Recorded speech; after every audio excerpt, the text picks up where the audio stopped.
Olá, bem-vindos. Eu venho falar de erros, sim, mas de erros que todos cometemos e que os cometemos de forma absolutamente inconsciente. E cometemos cada vez mais, porque a tecnologia faz cada vez mais parte da nossa vida e dificulta cada vez mais a forma como nós comunicamos. É cada vez mais comum nós considerarmos que estamos a comunicar mais e melhor, mas na verdade cada vez comunicamos menos. E esse é um dos problemas também na educação.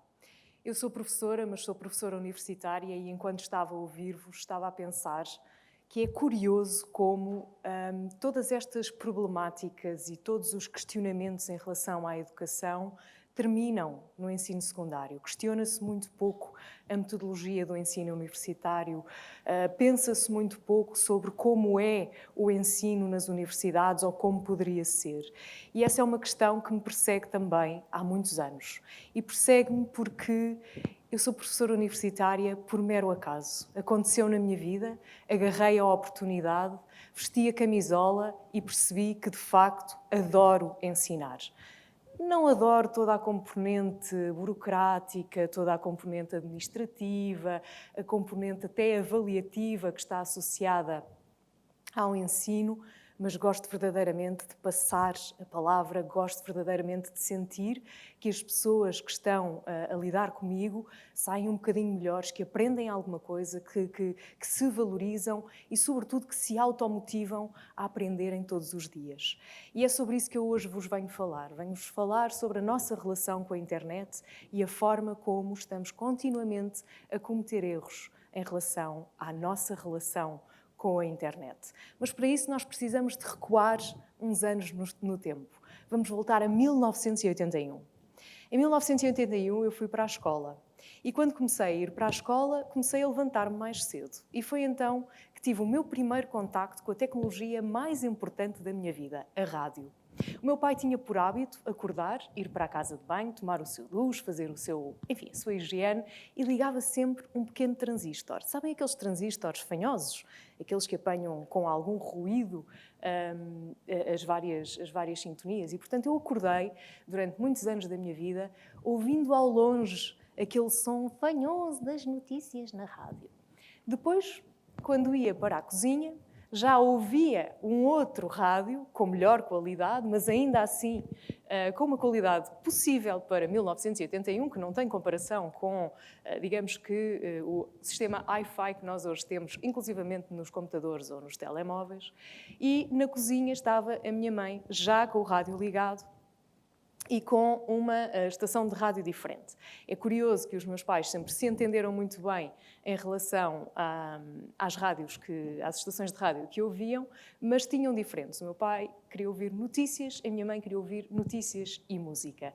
E era neste ambiente radiofónico que eu acordava e que eu dava início ao meu dia, depois ia para a escola e quando voltava, a minha mãe trabalhava em casa, quando voltava eu continuava a ouvir rádio.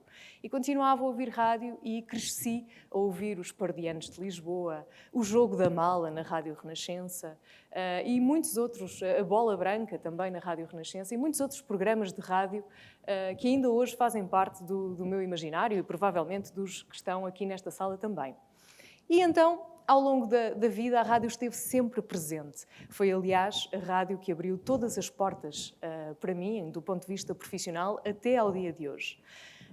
E depois, na adolescência, lembro-me de ter dito às minhas amigas: daqui a algum tempo sou eu que estou a apresentar este programa. Nós todas ouvíamos um programa de rádio, numa rádio local, durante a tarde. E eu cumpri esse meu desejo. Uns anos depois, não fui apresentar aquele programa, porque já nem existia, mas uns anos depois, já durante a faculdade, bati à porta daquela rádio e perguntei: posso juntar-me a vocês? Posso aprender com vocês? Posso fazer parte da vossa equipa? E aceitaram. Não sei bem como é que aconteceu, aceitaram e comecei. E foi esta a minha experiência, a primeira experiência profissional, foi de facto numa rádio local, onde aprendi muito do que ainda hoje sei. Espírito de equipa, sobretudo, o famoso desenrascanço português, também aprendi ali. Mais tarde foi a rádio novamente que me abriu as portas para um outro desafio profissional, desta vez numa escola secundária. E fui ensinar TIC, Tecnologias de Informação e Comunicação. E porquê que me aceitaram?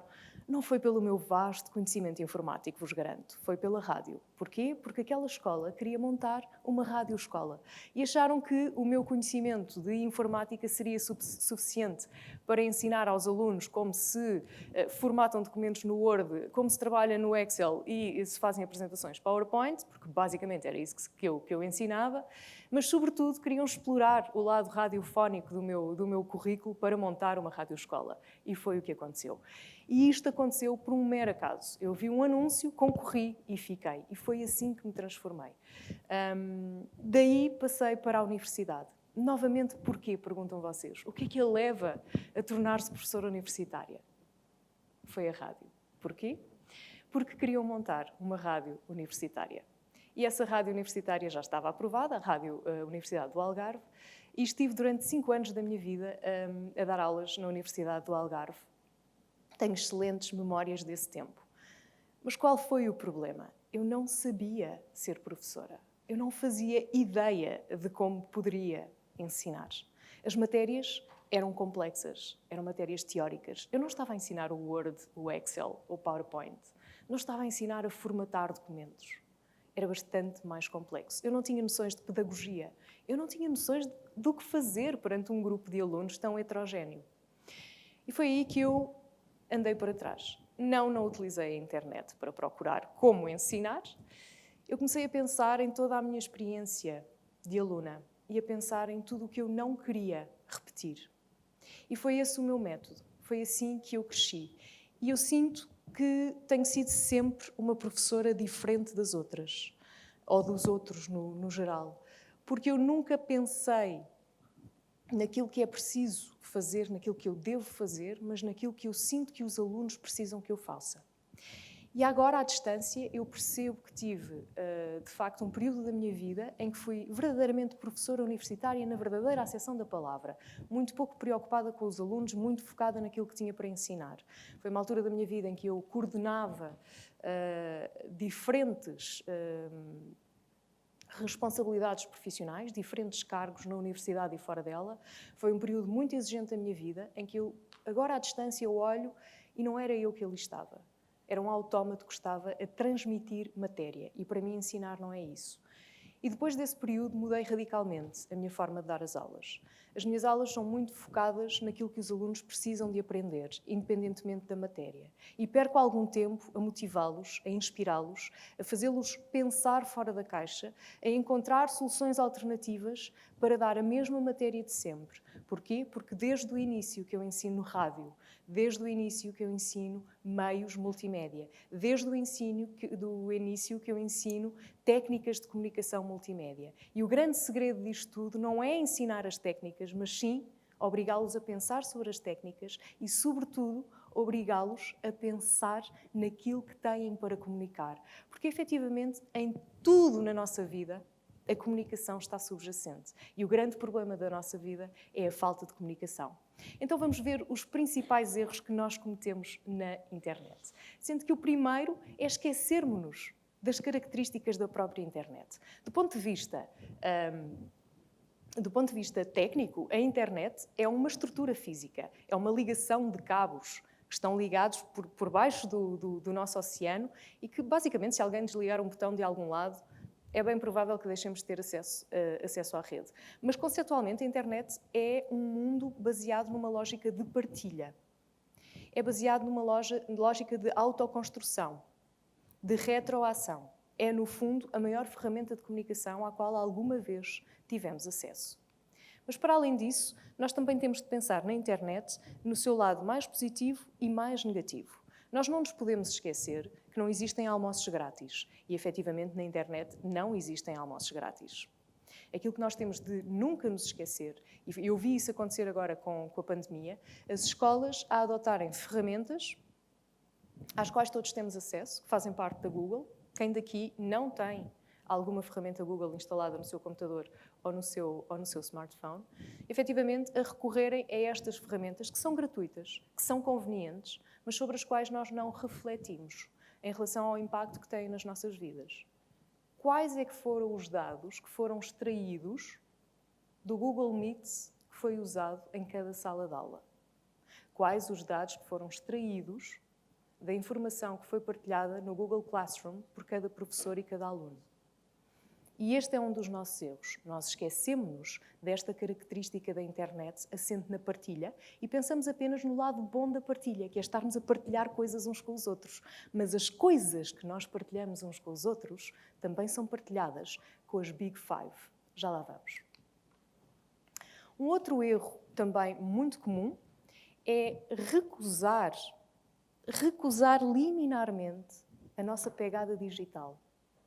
Nós esquecemos-nos que tudo o que está na internet fica na internet. Conhecem a expressão "What happens in Vegas stays in Vegas"? Pois bem, o que fica na internet espalha-se por aí. O que acontece em Vegas já não fica apenas em Vegas, fica espalhado pela internet. E é cada vez mais difícil, quanto mais o tempo avança, quanto há mais anos estamos na internet, é cada vez mais difícil rastrear a nossa presença. No fundo, encontrar o início da nossa pegada e apagar aquilo que não nos interessa. Pensem nos vossos filhos e na pegada de gigante que eles vão ter quando chegarem à vossa idade. Porque vocês já contribuíram para essa pegada quando partilharam fotografias deles enquanto eram crianças. Nós temos de pensar na questão da pegada e pensar sempre no que é que nós queremos deixar na internet, que está acessível a todos em todo o mundo. E sim, é possível retirar as fotografias do Instagram.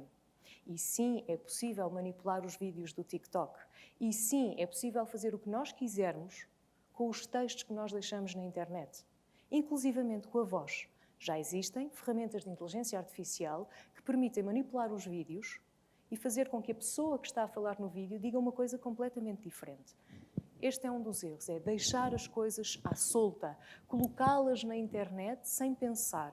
Eu quero que o meu patrão veja isto, eu quero que daqui a 20 anos alguém encontre esta informação sobre mim. Temos todos de refletir sobre isto. E eu contra mim falo, porque há 10 anos eu não pensava sobre isto. Há 5 anos eu comecei a pensar sobre isto. Hoje eu tenho mais cuidado do que tinha.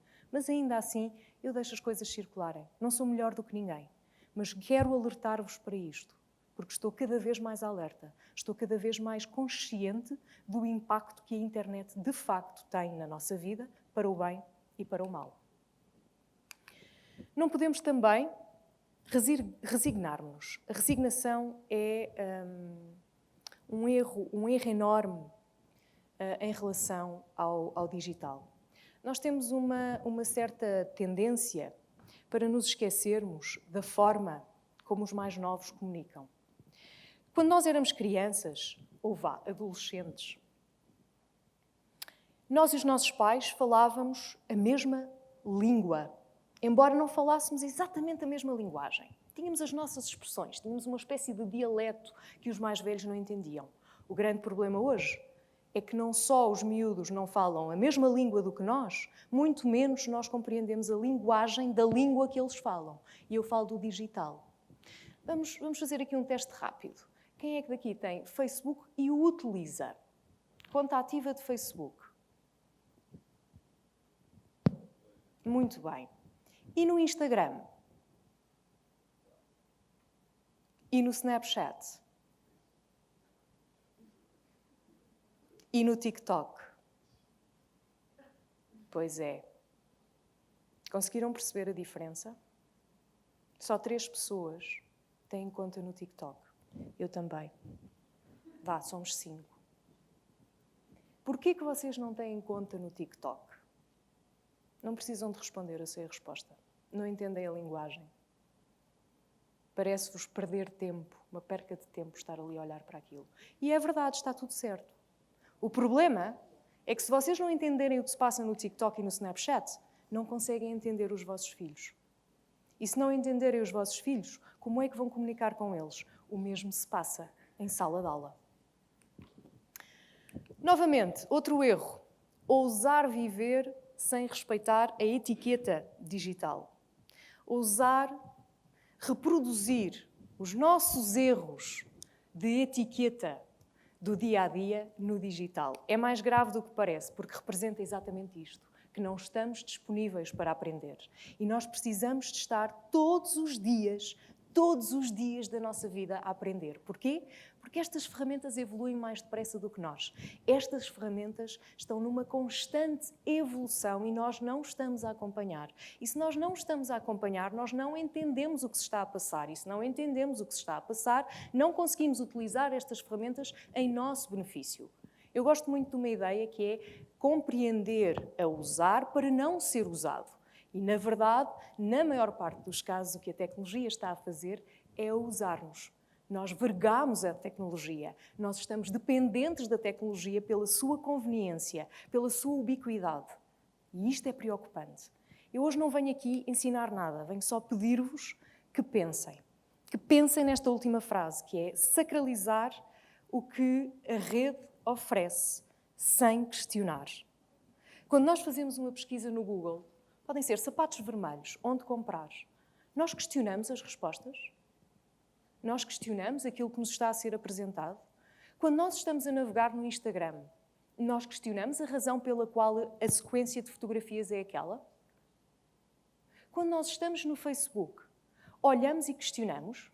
Se calhar no Facebook questionamos mais. Porquê? Porque estamos mais alerta. Têm aparecido tantas notícias sobre o que se passa com o algoritmo do Facebook, que é natural que estejam um pouco mais alerta.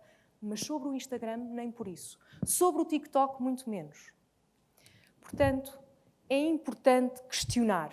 É importante olhar com um espírito muito crítico para todas estas ferramentas e todos os conteúdos que estas ferramentas nos oferecem. Porque, em boa verdade, nós, neste momento, estamos numa total dependência de 5 grandes empresas de comunicação, que são, sobretudo, 5 empresas de tecnologia. A Apple, a Microsoft, a Amazon, o Facebook, estão a dominar completamente o contexto tecnológico no qual nós nos movemos. E sem pensarmos nos objetivos que estão subjacentes à sua atividade, vamos ficar esmagados pela tecnologia, vergados ao ecrã. Vamos passar parte da nossa vida a olhar assim, sem saber exatamente o que estamos a ver. Obrigada.